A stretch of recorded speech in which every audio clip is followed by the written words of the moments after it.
نحمده ونستعينه ونستغفره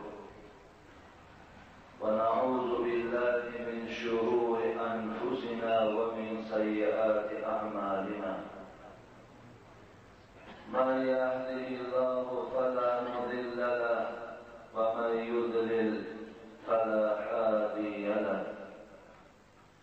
أشهد أن لا إله إلا الله وحده لا شريك له وأشهد أن محمدا عبده وخليله وحبيبه ورسوله.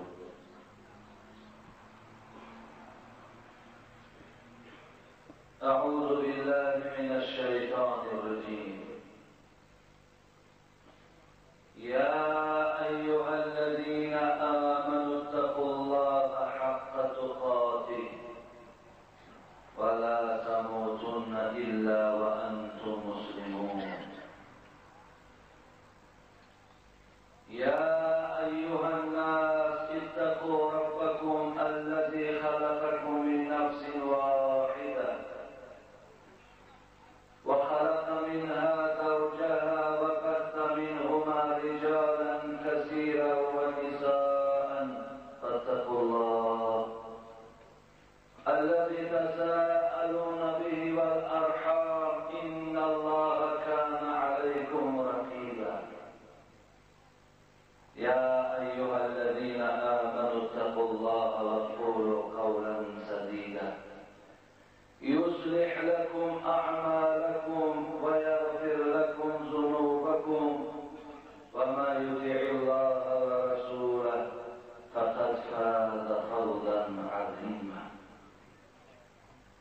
أما بعد، السلام عليكم ورحمة الله وبركاته. بندگان خدا، برادرای خیلی عزیز و گرامی، شما را به این روز جمعه، این روز خوب، این روز پرثواب تبریک و تهنیت میگویم و از خدای مهربان خواهان او هستم که خداوند مهر و محبت این روز جمعه را چنان در دل شما نقش ببندد که مثل که نقشی در سنگ باشد. البته همه شما دوستدار روز جمعه هستید، همه شما اخلاصی به روز جمعه دارید. بازم میخوام که شما اخلاصی به این روز دارید، اخلاصی به این عبادت دارید، شما محبتی به شنیدن سخن خدا دارید، محبتی و زیارت اهل علما دارید. خداوند این گونه مهر، این گونه اخلاص شما را تا دم آخر از شما خدا جدا نکرد. رود مؤمن از این دنیای پرشور، رود مؤمن از این دنیای پرشور و طاعتها و خلوتخانه کور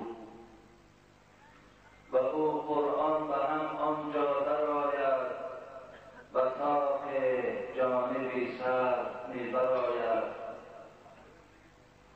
درآید طاعت و صوم و صلاتش، همه خیر و سخا حج و زکاتش. شود همراه او از جانبی راست، دل آسان می کند او را به هر خواست.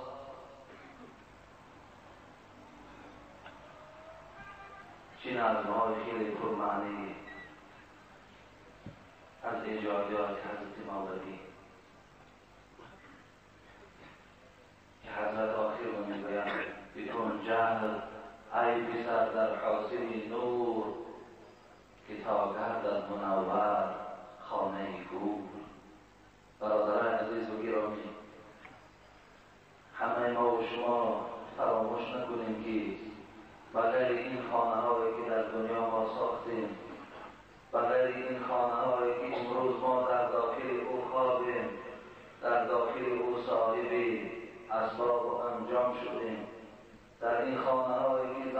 داریم، فرزندها داریم، پدر و مادر داریم، بغیر این باز ما و شما خانه داریم که نام او قبر هست. روز از روزها ما و شما وارد اون خانه می شویم، لیکن اون خانه از این خانه فرقی دارد. این خانه راهی درآمد دارد، این خانه راهی درآمد دارد. اون خانه خانه هست که در او بالای ما ابدی پوشیده می شود تا روز قیامت. فقط روز قیامت خداوند این در خانه ما و شما را می گشاید و چگونه که قرآن بیان می کند افلا یعلم اذا بعثر ما فی القبور و حصل ما فی الصدور ان ربهم بهم یومئذ لخبیر. آیا نمیدانم بندگان من که اینها وارد قبر می شوند، اینها خانه قبر می روند و روز از روزها قیامت ما قائم می کنیم، اینها را از قبر باز بیرون می کنیم و آنچه در سینه های بندگان من است همه‌ش من می دانم. آن روز همه اعمال شما آشکار می شود، نیک و بد شما اونجا جدا می شود، خوب و بد شما اونجا معین می شود. بله البته ما بغیر این بازخانه داریم که نام او قبر است. القبر روضة من رياض الجنة او حفرة من حفر النار. حبیب خدا میگوید قبر برای بعض بندگان خدا مقام از باغ‌های خیلی خوب و بدل می شود و این قبر برای بعض از بندگان خدا و چاهی از چاهی دوزخ و بدل می شود. نامعلوم که قبر ما از باغ‌های جنت روش باشد یا چاهی از چاهی دوزخ روش مبدل می شده باشد. انبیا با 100 علم رفتن، تو هم می روی. انبیا با 100 علم رفتن، تو هم می روی. اولیا با چشم نم رفتن، تو هم می روی. عاشقان با سینه افگار، انبیا رفتن، اولیا رفتن. عاشقان پر از غم و پر از سوز جانب خاک عدم رفتن، تو هم می روی. نازنینان جهان چون غنچه گل در شکوفت، نازنینان جهان چون غنچه گل در شکوفت، در خزان و درد و غم رفتن، تو هم می روی. رو حضرت میگوید رو غمی جان خور، چرا اندر غمی نان مانده ای؟ نانخوران خالی شکم رفتن، تو هم می روی. حضرت میگوید بچه حضرت عمر رضی الله عنه نام زیبایی داشت، عبدالله. نزد حبیب خدا بودم که 10 نفر اطراف پیامبر خدا را گیر شدند و یکی از اونها سوال داد یا نبی الله من اکیس الناس. چی سوال زیبایی دادن، چی سوال خوب دادن، چه عجیب ذهنهای خوبه، چه وجود اونها پر از خدا تحصیل بود. حبیب خدا در بین این قدر بندگانی که پروردگار آفریده هوشیارترین او، هوشمندترین او، با اندیشه‌ترین او، زیرکترین او، با فهم و با عقل او کیست؟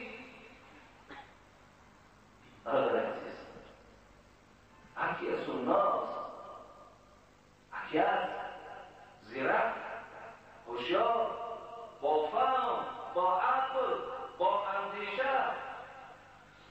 روزا اون نمیگن یا رسول نمیگن، آدمی با عقل، هوشیار. خداوند با اصطلاح‌های شوستریان هم استفاده می‌شود.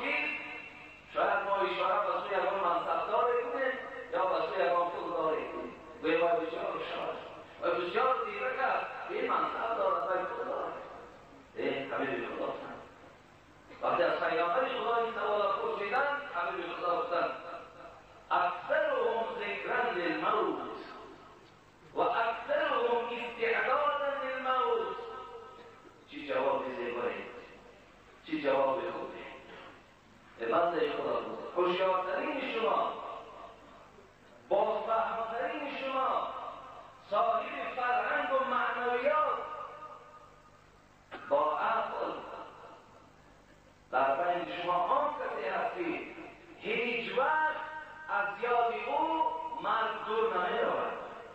دائم در پیش نظرش مرگ است، دائم هیچ وقت مرگ از پیش چشمش دور نمی‌بیند. هر لحظه ای که در هر جایی که باشد به یادش مرگ است. برادر مرگ است، به خدا قسم دل ما نرم است.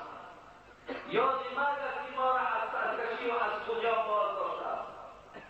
و یا انسانی که اگر یاد مرگ نکند به خدا بسیار دلسرد می‌شود، بسیار سرکش می‌شود، بسیار آدمی غضب‌آلود می‌شود، به قدر کسی نمی‌رسد. گفتن هوشیارترین شما، گفتن بنده خدا آن کسی که زیاد مرگ یاد می‌کند و استعداد للموت و دائم برای مرگش تیاری دارد، تیاری می‌بیند، دائم تیار است. خداوند ما را از جمله همون بندگان گرامی، از جمله این بندگان با فهم باشیم، بندگان با اندیشه باشیم، بندگان هوشیار خدا باشیم. هیچ وقت از یاد ما این مرگی صدای ملکوتی پروردگار کل نفس ذائقة الموت، همه شما لذت مرگ می‌چشید، خداوند این یاد مرگ از ذهن ما دور نگرداند و خدای مهربان دعا می‌کنیم که برای ما چنان توفیق دهد که همیشه تیاری برای مرگ داشته باشیم. خدای مهربان چنان عمل‌های برای ما نصیب گرداند که ملائکه ها تتنزل علیهم الملائکه الا تخافوا ولا تحزنوا وابشروا بالجنة التي كنتم توعدون. والله سلیم ما صدا خدا که بخواهمون بخیر کن، ایمانامون با سلامت نگه دار. خدا عبادت‌های ما را قبول نگردان، ثوابش خدا در نامه اعمالمون کتاب می‌فرما. خدا این بندگانی که از راه‌های دور برای ادای نماز جمعه آمدند، برای زیارت دوستان تو آمدند، قدم‌هاشون خدای و حسنات بریزانی، عبادت‌هاشون قبول گردانی و صحت و سلامت و خاندانشان رسانی. آمین یا رب العالمین. اعوذ بالله من الشیطان الرجیم. بسم الله الرحمن الرحیم. تتجافى جنوبهم عن المضاجع تتجافى جنوبهم عن المضاجع يدعون ربهم خوفا وطمعا ومما رزقناهم ينفقون. صدق الله العظیم. برادران عزیز و گرامی، این آیتی که تلاوت کردم برای ما و شما خبر می‌دهد که این ساعتی که برای ما و شما جدا شده است اطراف نماز تهجد صحبتی هست. این صحبت ما دوام صحبت جمعه گذشته است. برادران عزیز و گرامی، و چه عبادتی زیبایی هست، چه عبادتی خوبی هست. و خدا قسم اگر شما در این عبادت پایبند شوید برادران عزیز، آن کیفیتی که این عبادت دارد شما از این عبادت جدا شدن نمی‌توانید. چه کیفیتی زیبایی دارد، چه دل انسان آرامش می‌بخشد، چه در چهره انسان تازگی پیدا می‌شود، چه در نفس انسان تازگی پیدا می‌شود، داخل انسان تغییر می‌گرداند. انسان خداوند به خاطر نماز تهجدش انسان بی‌ضرر می‌گرداند، اندیشه‌های ناخوش از ذهنش دور می‌پردازد آدم حلیم و ملایم باشید. من اتى فراشه وهو ينوي ان يقوم يصلي من صلاة الليل. چی نماز زیبایی هست؟ پیامبر خدا میگوید شما نماز عشا را خوانده، نماز صبح را خوانده و بعدا رفته پای طهارت وارد جایگاه خوابتان شدید. خوشبختان برادر عزیز، پای طهارت در جایگاه خواب درآ. آمدی و پای طهارت در جایگاه که خواب درآمدی. خواب دادن مرگ است. نامعلوم که این خواب تو بیداریش در لحظه است یا در حالت است. نامعلوم. زی خاطر تو پای با طهارت در جایگاه که خواب کو. وقتی که تو در جایگاه خواب در آمدی پیامبر خدا بود ان ینوی ان یصلی من صلاة اللیل. در دلش تو در آمدی که پروردگارا من ساعت 2 یا 3 شب میخیزم و نماز تهجد را میخوانم. این نماز نافله که خیلی ثوابش بلند است، اینم میخوانم. و همین یک خواب کرد. فغلبته عینه حتی اصبح. عجیب. عبادت ببینید، ثواب عبادت ببینید. خود عبادت را ما کرده نیتی او برای او چی میدهد؟ با نیتی تهجد خواب کرد، روز مانده شده بود، روز که جنبیده بود، اعضاهاش خسته شده بود، خوابش بود، چشماش غلبه خواب پوشیده نگه داشت حتی اصبح ساعت که بامداد شده است. از نماز تهجد نیت کردگیش محروم ها. ببینید برادر عزیز، خداوند میگوید همون نیتی که تو در جایگاه خواب کردی،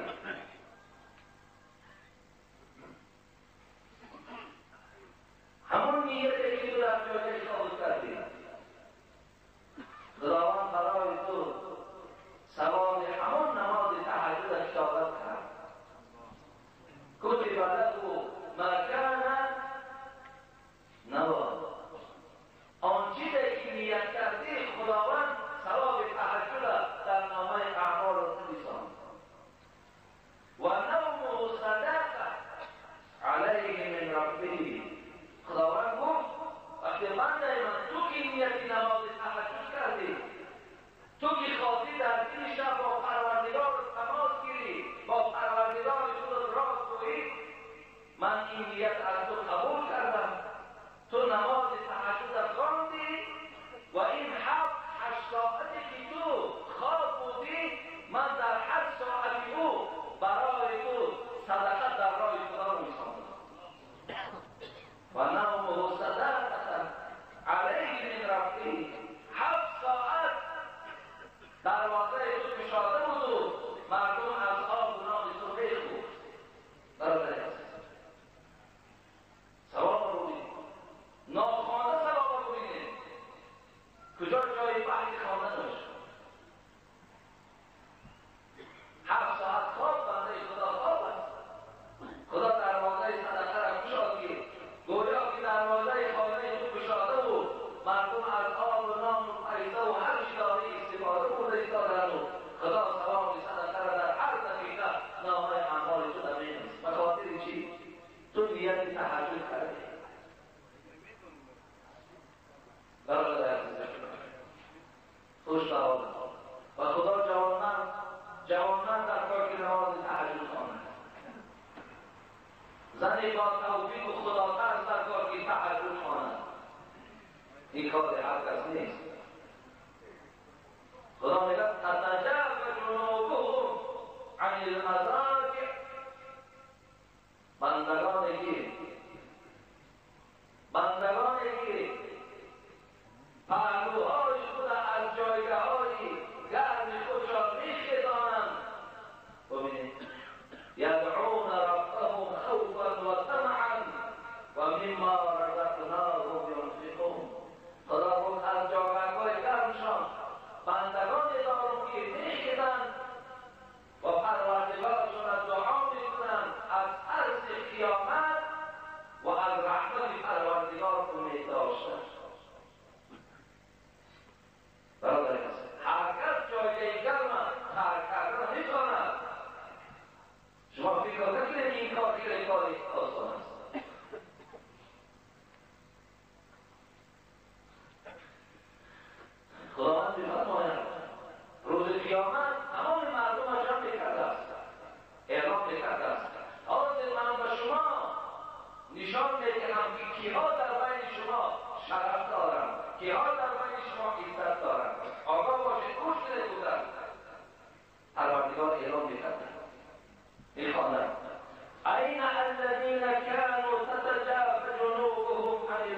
های گرم خود خیستن و نماز تهجد خواندم و پیش قدم زدم. حیران میشم از جانب پروردگار کجاست اما بنده هایی که پهلوهای گرم خود از جایگاه خیزاند و سوی طهارت خانه رفتن نماز طهارت کردن و آمدن نماز تهجد خواندن. خداوند چی میگوید؟ میگوید که فیقومون و هم قلیل فیدخلون الجنه بغیر حساب. الله میگوید میآیند لکن یک گروهی اندکی میآیند، خیلی گروهی کمی هستند که پروردگار بغیر حساب اینها را وارد جنت میکنند. به حساب نماز تهجد میخواندگی وارد جنت میشه. از خدا این خواهش کنیم، از خدا التماس کنیم که پروردگار مهر نماز تهجد در دل شما دارد. دوستان خدا و نام خدا، من 5 وقت نماز در خانه شما بشارتی و جنت دارید، ولیکن دوستان خدا و 5 وقت نماز خانه نمیشونند. دوستان خدا تا روز نماز میخوانند. رسول اکرم صلی الله علیه و سلم مانند خانه ابوبکر صدیق گذر کردند. دروازه‌های اونها صاحب 5-6 کلش نبود، این گریزه‌های مستحکم نداشتند، خانه‌های آردی بود. حضرت پیش خانه ابوبکر گذشتند، دل شب بود، و پیش خانه حضرت عمر گذشتند، و نزد خانه حضرت عثمان گذشتند، و نزد خانه حضرت علی گذشتند. سحر شد، حبیب خدا گفت خوش بهارتان ای ابوبکر، ای عمر، ای عثمان، ای علی. ولی ابوبکر من دیدم که تو شب نماز تهجد میخوانی و خیلی پست میخوانی، کمی آواز بلند کن. لیکن عمر گفت من نماز تهجد تو را دیدم ولی کمی آواز تو پستر کن، آواز بلندتر است. حبیب خدا از خانه‌های دوستان خدا گذر میکرد و از نمازهای اونا با خبر میشد.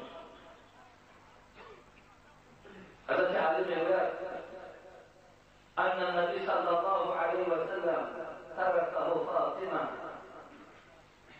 شب آمد خانه فاطمه دخترش. اما می‌دانیم که رسول اکرم دخترش چقدر دوست می‌داشت. یگانه دختری که از او حیات مانده بود و همراه او بود و از پسی او زنده ماند این فاطمه بود. دیگرشون از دنیا گذشته بودند. خیلی محبتی کلام به فاطمه داشت. آمد شب و گفت الا تسلیان. پیامبر خدا را بودیم ساعت 2 شب و 3 شب بود.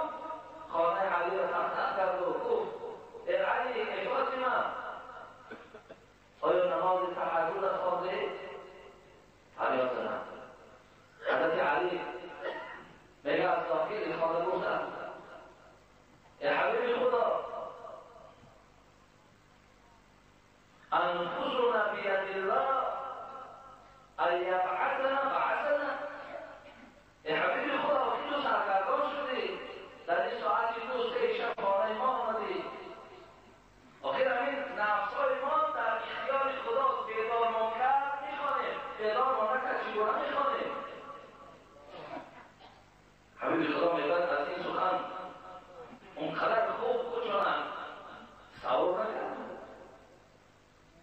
گشتن میگوید حضرت علی میگوید دیدم که پیغمبر خدا گشت و در راههای خود هم میزد و میگفت راهی پاشت میزد و میگفت که و کان الانسان اکثر شیء جدلا.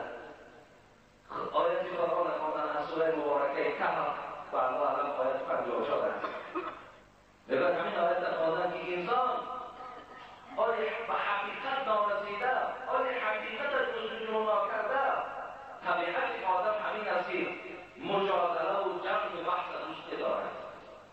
مثلا این چیزی که علی گفتن البته که آخر حبیب خدا نفسمون در اختیار خدا، بیدار ما کرد میخوانه، بیدار ما نکرد میخوانه.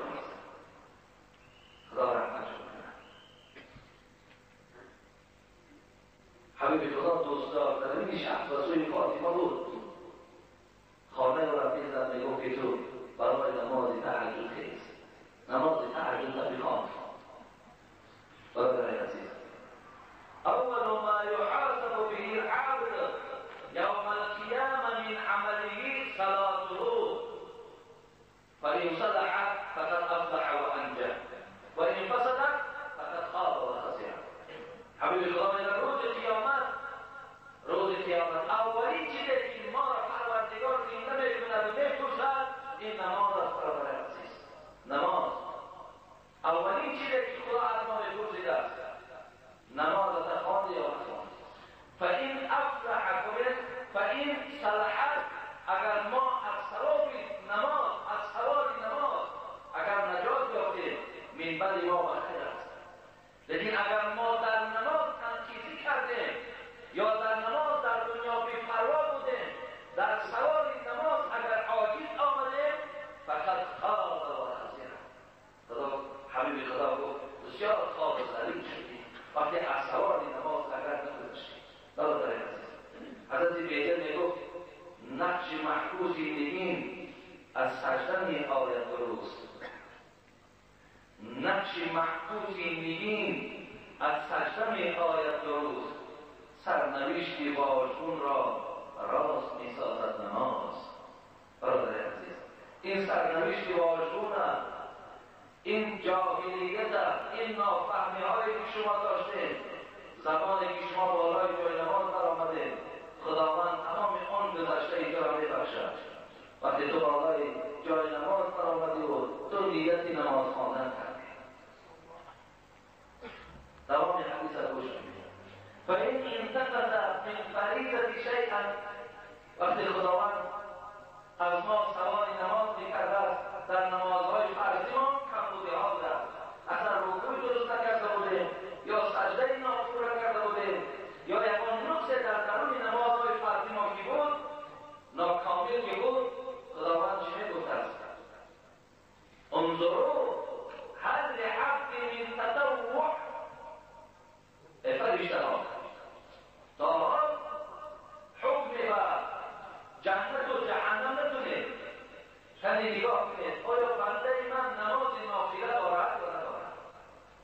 مثلا این کمبودی هایی که در فرض او است، این نقصان هایی که در روزه اوست، در زکات اوست، در حج اوست، این همه کمبودی ها را پروردگار بر نماز نافله پر میکنند. تو تماشا کنید آیا بنده من یگان نماز نافله دارد؟ مراد نماز نافله شکر وضو، شما طهارت بگیرید دو رکعت شکر وضو بخوانید یا دو رکعت تحیه مسجد بخوانید یا نماز تهجد بخوانید. اینا از جمله نافله هستند، از جمله نمازهای زیادتی هستند. اگر شما خوانید ثواب بگیرید، اگر نخوانید شما در پیشگاه خدا و ثواب نخواندن گناهکار نمیشوید، ولی که خواندنش افضل، ولی که پایبند بودنش برای ما بهتر. ويكمل منها ما انتخذ من الفریضه. خداوند میگفت است جواب میآمد است که بله نمازهای تهجد دارد پروردگار، میگفت است همون کمبودی های نماز فرضی شدن از حساب همین نافله ها مکمل سازید.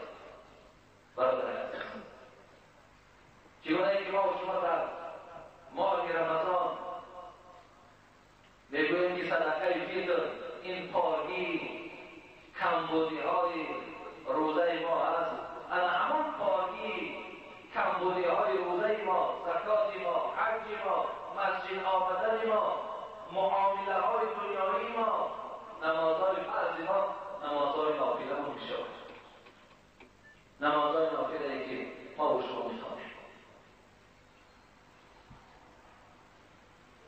بیاییم وسط دیگر حدیث که راوی ابو هریره هست، در صحیح بخاری در باب تهجد است. ینزل الله الى السماء دنیا كل لیلة حين يمضي ثلث الليل الاول فيقول انا الملك انا الملك. حبیب خدا میگه نزول پروردگار می شود در سیگه اول شب، رحمت پروردگار پایان می شود.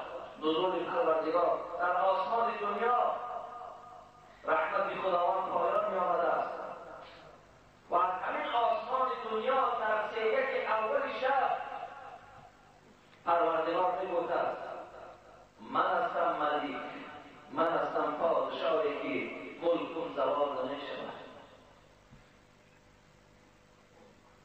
و الذی یدعونی فاستجیب له. در سیاق اولی شاید ساعت یکی شب باشد. میگفت از پروردگار کجاست همون بندگانی که دعا کنند فاستجیب له، تا که من اجابت کنم دعای اونها را. من ذا الذی یدعونی فاستجیب له. کجاست همون بندهایی که یعنی دستاشون را فهم کنند و از من چی درخواست دارند من دعاشون را قبول کنم.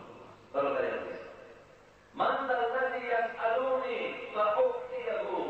کجاست همون بندهایی که چی به سؤال میکنند، تا از مال دنیا میپرسن، تا از مال آخرت میپرسن، هر چی پرسن فاعطیه. خدا گفت من برای او نصیب میکنم، من برای او میکنم. من ذا الذی یستغفرونی فاغفر له. خداوند باز میگفت است کجاست بندگانی که تا این روز عرق نوشی کردند، کجاست بندگانی که تا این روز زناکاری کردند، کجاست بندگانی که تا این روز از مسجد میگریختند، از عبادت خدا میگریختند. کلی بیایند در این سری جای نماز از پروردگار طلب مغفرت کنند. خدا گفت فاغفر له، ما را مغفرت شد. هر کسی که باشه برادر عزیز طلب مغفرتی گناه کنه، خداوند گناههای شما را میبخشد. فلا یزال کذلک حتی یدخل الفحش. حبیب خدا گفت این مراسای پروردگار و بندگانش تا زمین صبح سحر دوام دارد. تا همون زمان دعا کن، هر چی بپرسی طلب مغفرت کن، خداوند آن آرزو و امیدهای که رحمتش حاصل می‌کند.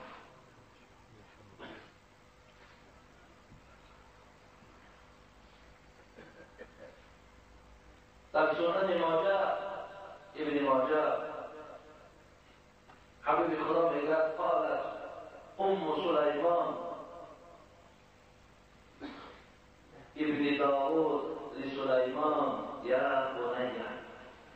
برادر عزیز، پیغمبر ما میگوید که مادر سلیمان، ما شما میدانیم سلیمان پیغمبر بود. حضرت سلیمان علیه السلام بچه حضرت داوود بود. حبیب خدا میگوید مادر سلیمان و طرف سلیمان گشت و گفت یا بنی لا تكثر النوم فإن كثرة النوم. مادر سلیمان و سوی فرزند خود گفت فرزند عزیز لا تكثر النوم باللیل، و چند تمام شب و خواب نگذران. چه مادرهای با سعادتی بودند، چه مادرهای خوبی بودند. زیرا اینکه حضرت گفتند مادر سلیمان فإن كثرة النوم في الليل تترك رجلا فقيرا يوم القيامة. گفتند زیرا بچم هر کسی که اگر تا روز خواب بکنه و تا روز از ذکر خدا اگر غافل باشد تترک رجلا فقیرا یوم القیامه. در روز قیامت انسانی که تمام شب فقط به خواب گذراند کمبغل‌ترین انسان در روز قیامت است. بسیار آدم رو فقیر میکند، بسیار آدم رو بی‌صاحب میکند. در روز قیامت شب‌های دراز. برادر عزیز، هر هم مادرهایی که بچه هاشون هم نصیحت کنند. این اصلی ما خدا داناست. من استثنا میکنم از مادرهایی که نماز تهجد میخوانند، یکی خیلی کمند. زیرا خدا گفت که روز قیامت وقتی من اعلام میکنم که تهجد خانه‌ها اینها محترمترین این محشرگاه هم خیلی کمند. امروز مادرای ما از نمازهای تهجد محرومند. بعضی‌ها خدا داناست اما 5 وقت نماز شب میخوانند. 5 وقت نماز شبجانی حتی که گوید شاید 2 وقتی همون هم خواندن میخوانند. خواندم همه شب هم گوید از روی دل خوانده و از تحت دل هم میخوانند. چه مادرای با سعادتی بودند. چه مادرهای خوبه بودن که چه فرزندهای خوبه از اونها باقی ماند.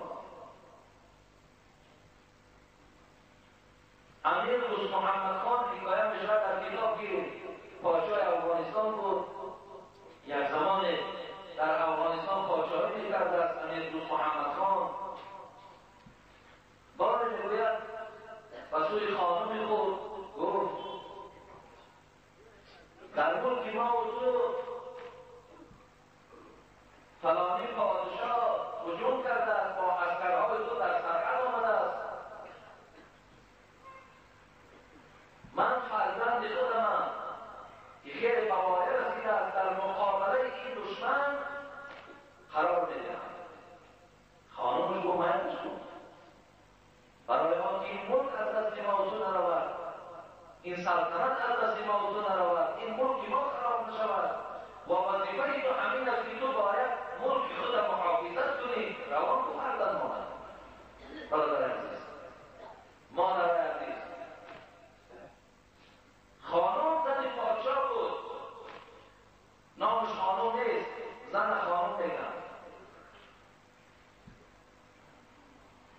بعضی تصور نکنم که خانم نام باشد، نه نام نیست.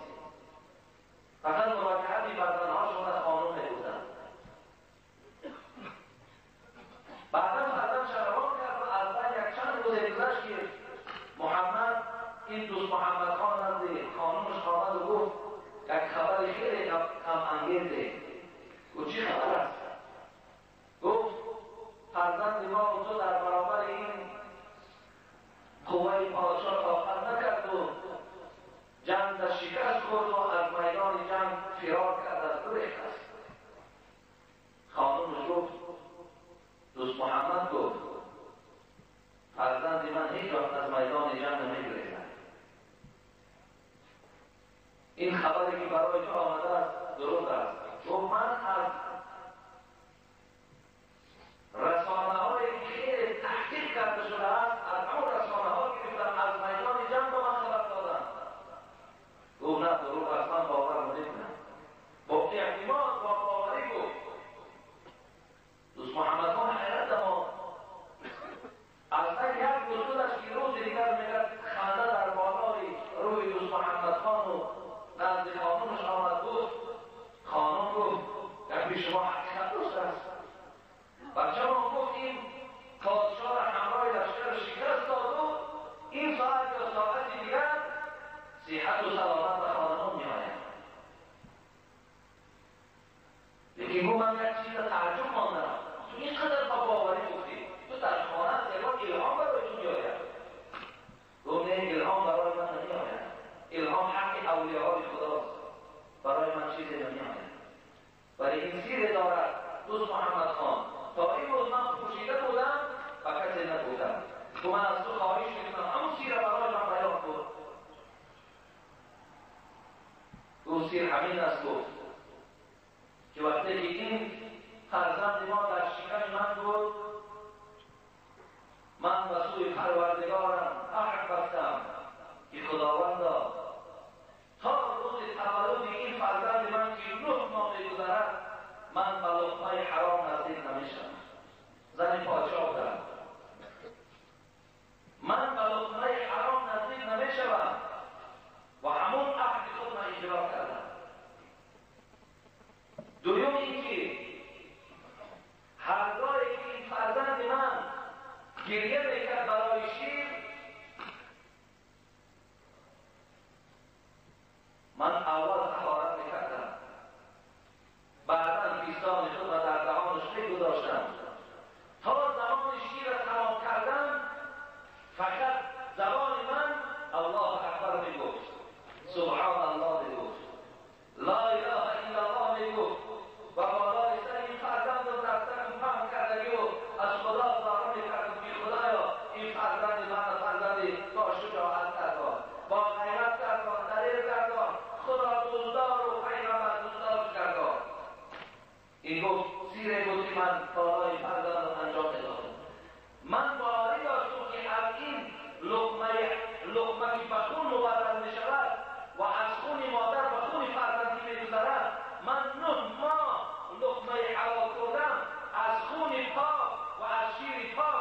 بچه بی‌غیرت رو میبرد. تکبیر! بچه بی‌غیرت رو میبرد.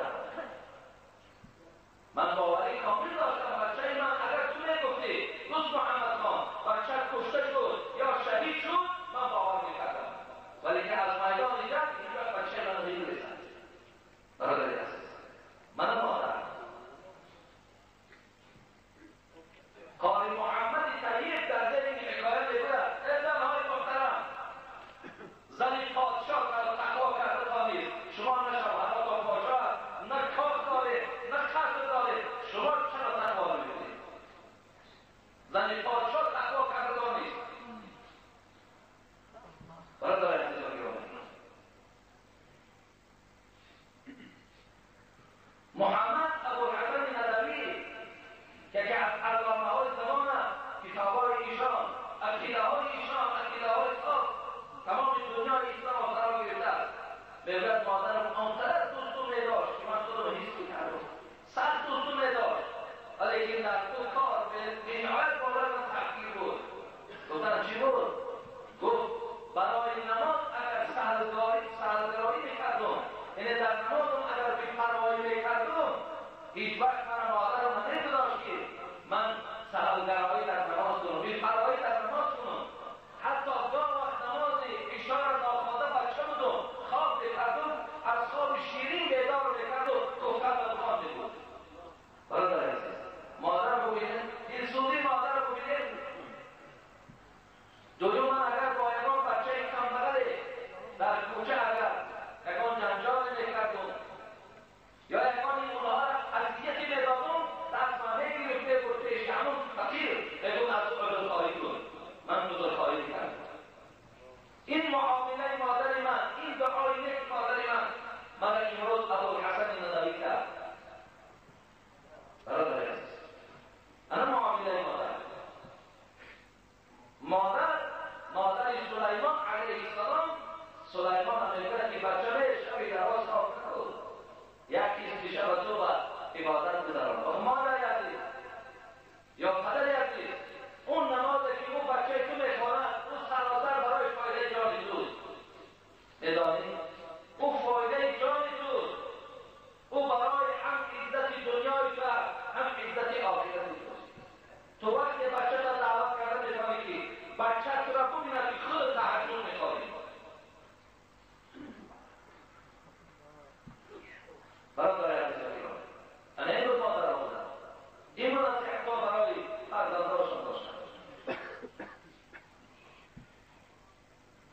امروز مادرهای ما و شما را خدا داناست، فرزندش گریه دارد از دیگه تلویزیون دور نمی‌رود، داد میگه فریاد میزنن، با وقت نه شیرش میدن، نه آبش میدن، چشمش هست تلویزیون رو میدن.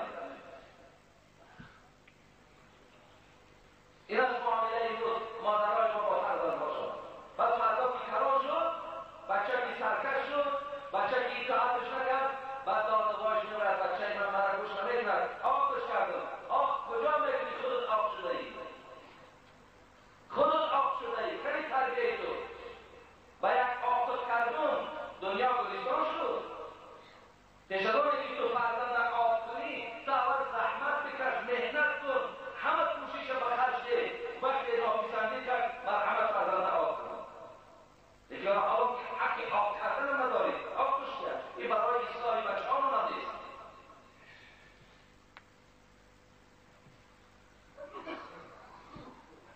بعد سوال دیدن که در حالت جنابت بچه ما شیر بگیم درست است.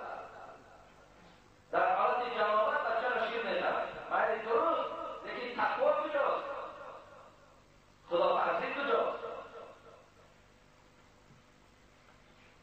اگر تو خواهی که مثل خانومی دوست محمد خان شد و بچه را غیرت پیدا کنی، تو پای با طهارت و شرط شیر دی و شرط نوازش. تو وقتی جنبانیدی، در حالت جنبانیدن تو از خدای مهربان در حق تو فقط دعای خیر کن. افسوس او خانم دوست محمد خان شیر تازه در حق فرزندان. امروز مادران ما اکثریتش در حق بچه‌ها زهر گرفتن، اون شیر نیست. از کجا فرزند شما که آینده گویم که بچه‌ام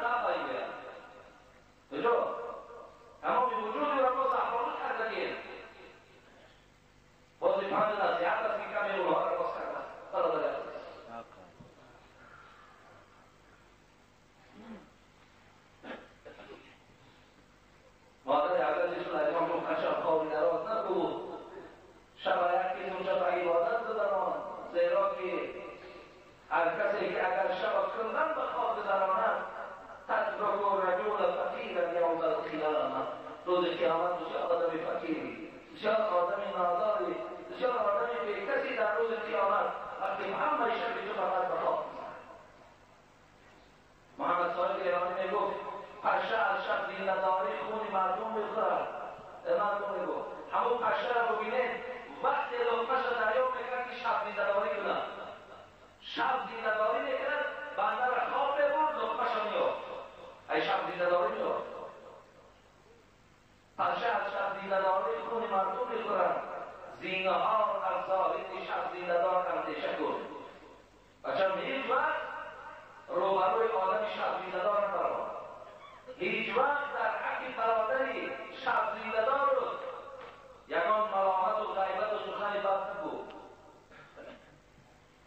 زیرا آبی اونها، زیرا نفس اونها، زیرا ملالی اونها برای تو حراکت دنیا و آخرت است.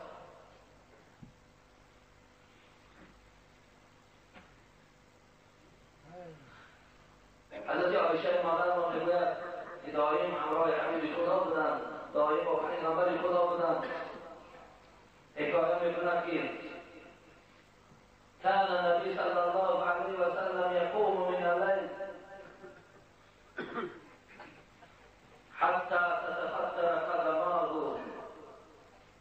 عایشه مادرمان میگوید شبا پیغمبر خدا را میدیدم میخست نماز تهجد که آواز میکرد پایهای حبیب خدا را دیده بودم که تتفتر قدماه و رم کردگی بود آنفاش.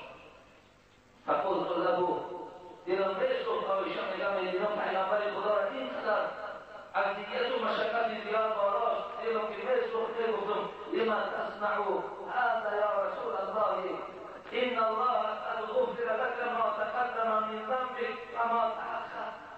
ای حبیب خدا برای چی این کار را میکنی؟ این پاکوات این کارم کردم، زانوات دارم، پاچکات ها پنجهات برام کردگی. آخر خدا اعلان کرده از دوره محمد اول و آخری گناه بخشیدگی برای چی این کار؟ نیست حبیب خدا گفتن افلا احب ان اکون عبدا شکورا. ای عایشه آیا دوست ندارم اینکه بنده سپاسگزار خدا باشم، بنده نیک خدا باشم؟ آیا همین دوست ندارم؟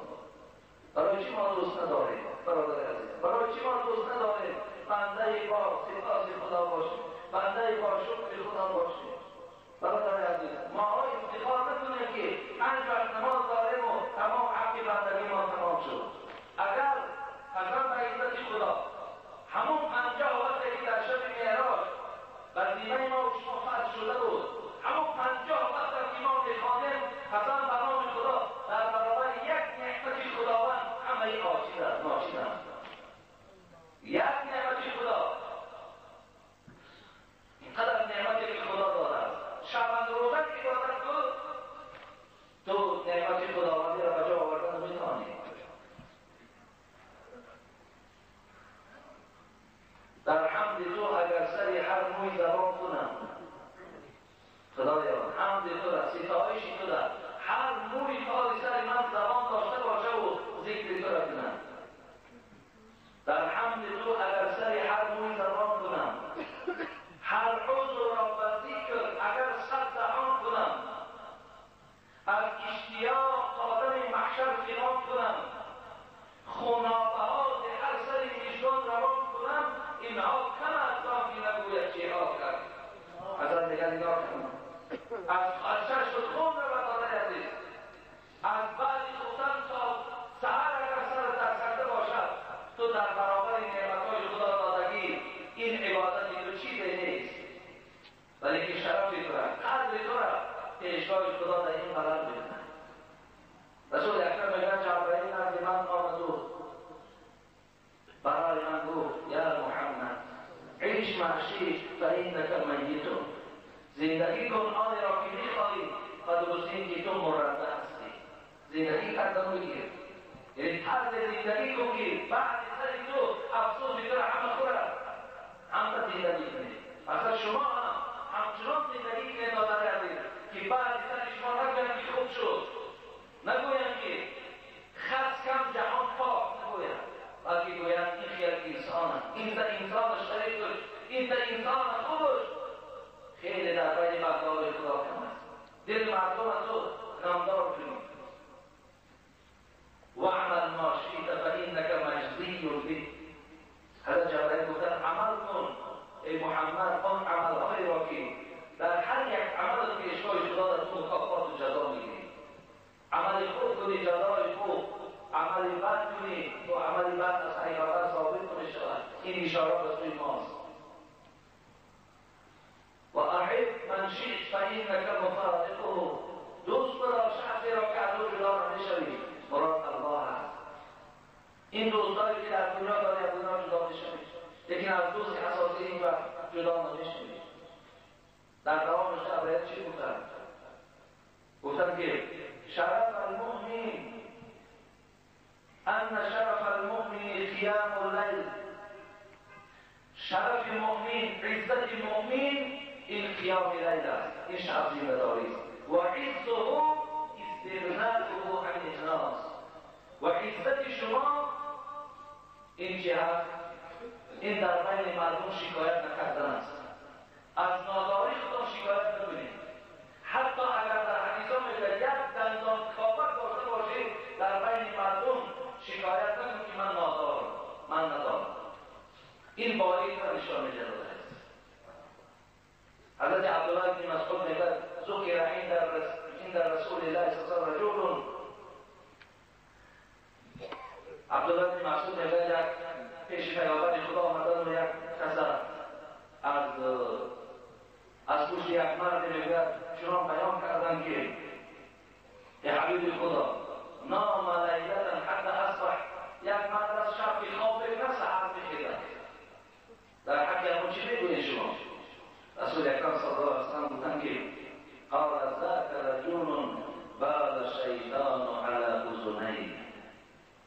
رسول اکرم گفت برای همون مرده که تمام شب که اگر بخواب گذراند و او گوید که تو از جمله شخصی هستی که بعد الشیطان فی اذنی او اذنی. شیطان تا سحر جای پیشاب کردنش گوشهای تو بود.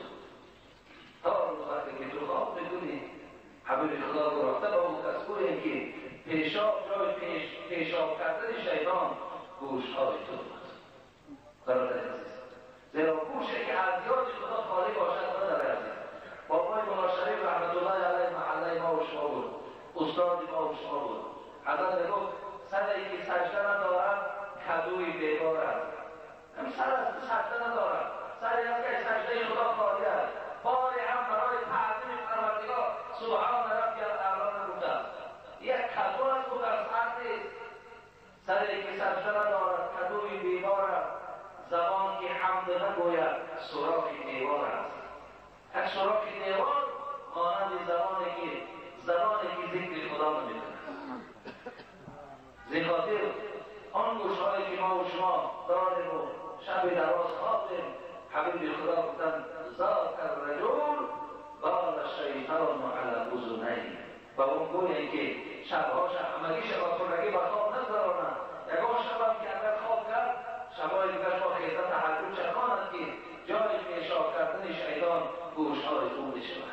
برادر عزیز گرامی، این گوش‌ها به خاطر پیشاب کردن شیطان نیست، این گوش‌ها برای ذکر خدا هستند. آنچه به زبانمان از آیات‌های قرآن خوانیم و گوشک‌های ما و شما گوش کنند، اینا به نام خدا همه اینها در شب راحت می‌کنند. وقتی تو می‌خیزی و خدا را عبادت می‌کنی چرا راحت می‌کنند؟ بسیار از خود بنده تشکر می‌کنند که ما را در وظیفه خود مندوج کردیم وابسته کردیم.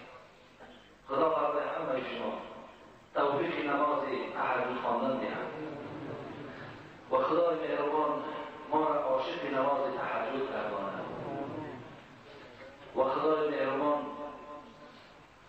آن ثواب‌هایی که در نماز تهجد است در نامه اعمال ادا کردگی‌ها کتابت بفرمایید. خدایا من بعد آنی که بنده‌های تو ثوابی که نشنیدم، فضیلتی که نشنیدم، خدایا اینا را از جمله بندگانی گردان که از جاگه‌های گرم خودشان خیزن و عبادت تو را کنند و برای خودشان راحتگاهی در جنت آماده کنند. ربنا تقبل منا إنك أنت السميع العليم وتب علينا إنك أنت التواب الرحیم. آمین یا رب. برادر عزیز، روز یکشنبه خدا خواهد ما اینجا در همون معرکه‌ای که گفته بودیم مجلس خیر، مجلس ذکر با جمع قاریای برادرای ما که میآیند، دامولای عزیز که میآیند، انشاءالله مجلس ما و شما را گرم میکنند.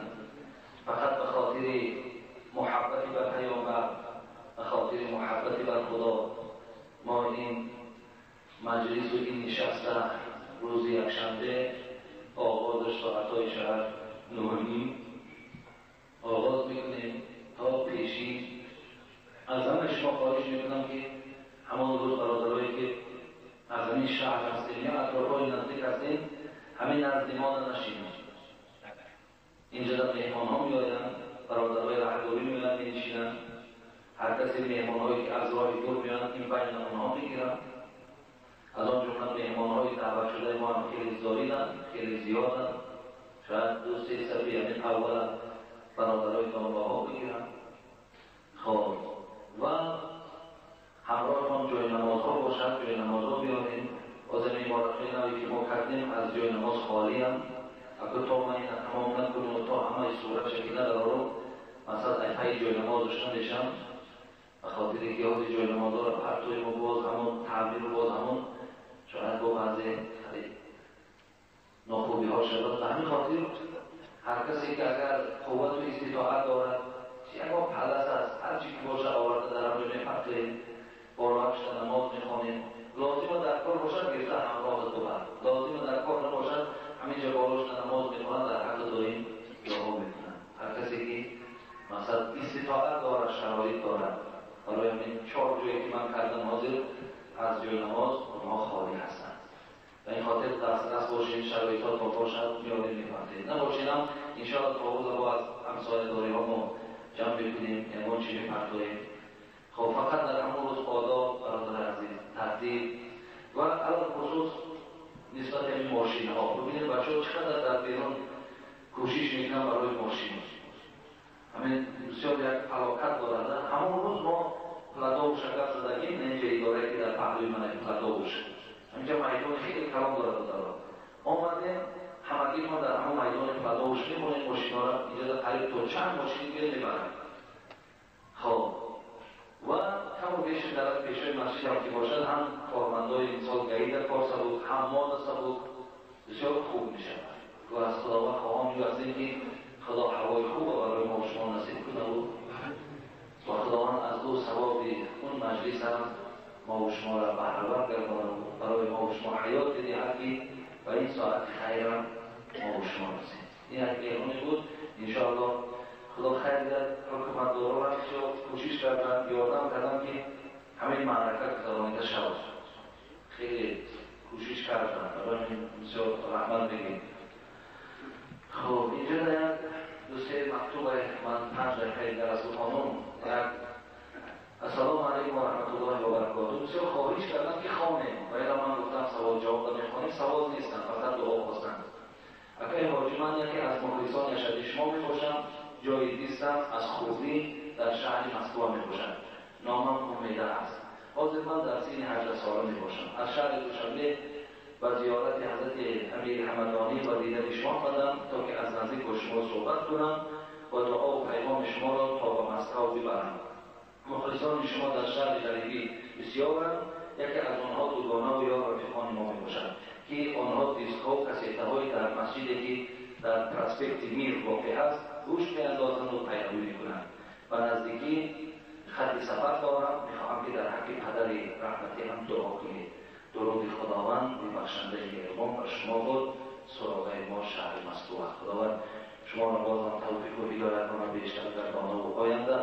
خداوند نگان بچه خوبی مسلمان ده شما را خداوند نکاح و بند و آینده شما فرزندای خوب به دنیا بیاید و پدر رحمتی به خداوند رحمت و مغفرت بگرداند. آمین یا رب. السلام علیکم دوستان عزیز حاجی مرزا. ما یک گروه مهمانان از ولایت سوخت ناحیه اشت و دیداربینی شما آمدیم.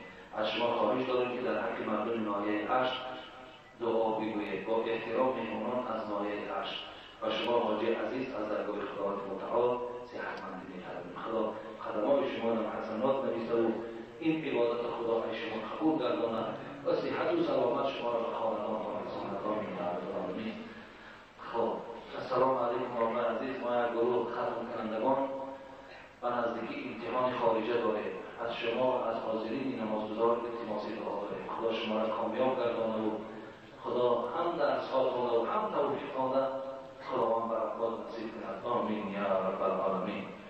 خب السلام علیکم آقای محترم حاجی میرزا. از شما التماس می‌کنم که در حق فرزند ما دعای خیر کنید، چون که باید در بیمارخانه خواب است. که از مخلصان شما خداوند و همت یک نعبد و یک نستعین شفای کامل و شفای عاجل خدا نصیب کند. آمین یا رب العالمین. یک برادر دیگر ما محمد نبی که از ما درخواست دعا کردند خدای مهربان عمرش دراز کنه و تنش صحت گردانه و گذشتگانش خدا رحمت و مغفرت و همه آرزوهای نیک این محمد نبی را خدای مهربان حاصل گردانید. آمین یا رب العالمین. اینجا در حق مرحوم بابای کریم از طاق کفر اینجا یک مبلغ داده از بابای حاجی کریم بودن خدا رحمت و مغفرتشان کند. در حق برادر استاد جوله خان برادر ما یوسف که جوان 27 ساله است در مرد دچار خود جمعه جنازه‌اش خوانده بودیم خدا رحمت و مغفرتش کند. برادران بختیار و محمود، حاجی طلا، حاجی خالد، حاجی حکیم، حاجی عبدالجبار، اسکرشاه، بختیار، شامت، حاجی تلبیشا، حاجی محمد علی برای روز مولود خدمت کردند. خدا نیکشون دارد. خیلی مبلغ گذاری کردن که تا که همون روز برای ما سبکی ها شد و دیگر برادرهایی که البته اینجا باز هم اونا هم دستیاری دراز کردگی هستن. خدا عمر دراز و دولت باشند. خداوند باز هم برکات و خداوند از شفاعتی پیامبر در روز قیامت نصیبشون می‌کردند. آمین. برادران از رسی دعا خواستند. حاجی خیزری واحد بیمار است، دعا خواستند. استاد سفر خدمت کردند، دعا خواستند. برادر ما استاد سفر بلند آوازار همش در زمینه ما استاد سفر خدا عمرش دراز کنه و همیشه تن صحت و سلامتی داشته باشد. برادران از مغیره زنش بیمار است، دعا بودند. حاجی نعمت الله دعا خواسته است. یک برادر از بدخشان دعا خواستند. برادر دیروز مهمان‌ها را به عهده داشت. برادران زبردست خدمت کردند در روز مولود و جای نمازها هم مردم اعلام کردیم. انشاءالله جای نمازها شد اینجا دادر ما زبردست هم در خطای برادرها خدمت کردن برای این روزی خیر گرفتن مولود پیامبر خدا. و یک برادر دیگر در بدخشان داریم، نه اونجا پی کار رفته است. خداوند اون برادرم عمر دراز و تنی صحت نصیب کنه و همه این برادرهایی که اینجا نامهاشون نخواندیم مراد و مطلوب‌هایی که دارن با فضل کرمش خدا حاصل کند. و برادر ما دین حاجی قیوم هم از شدنا و دعا خواسته بودند، فراموش کردیم. خدا بابای حاجی هم در حفظ امانش نگه داره و برادرهایی که در صندوق خیریه احسان میکنند خداوند ما و دولتشان را زاید گردانید و با صحت و سلامت و خاندانشان رسانی. آمین. انشاءالله